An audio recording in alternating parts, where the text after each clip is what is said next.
There's a scramble right now in Kiev and the halls of the European NATO sphere, and that's exploded behind closed doors. As you may know, major revisions have been announced by the US, Ukraine, and European side to Trump's vaunted 28-point peace plan. Now, it's been called a gift to Russia by the Western mainstream media, but I want to know what the reality is now and throughout this process. Patrick, what has been your reaction to the chaotic developments and rapid developments regarding this?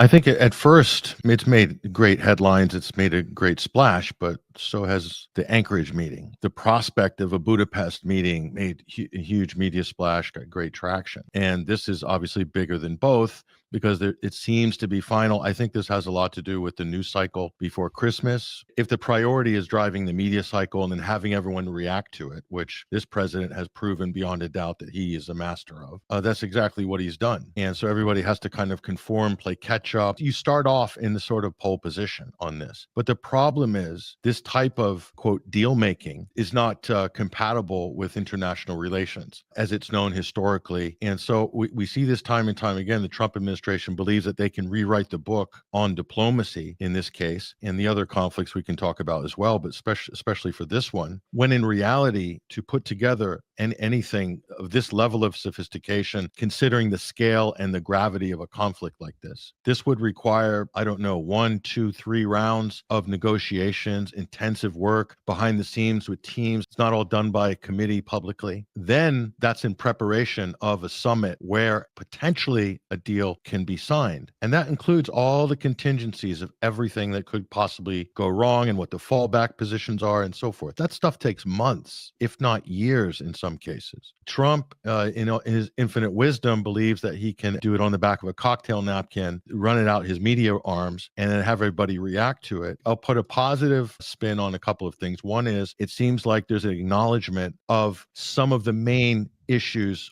that Russia has been atop of their list from the beginning, even before the conflict. You have a lot of the core issues that are being addressed on this. That's positive. I think ultimately there is a feeling between U.S. leadership, and this goes right back to the Soviet times. They want to avoid a confrontation. That still exists between America and Russia. The methods that Trump is employing, they generally don't work. And this is why we've seen a string of failures, not only in this conflict, but I could talk about Iran as well as Gaza. The root causes dialogue also has to be addressed. The reality is once you floated this out into the public domain, the deadline thing doesn't work either. That deadline can work against you if your intention is that you want to wind the war down and have a negotiated settlement.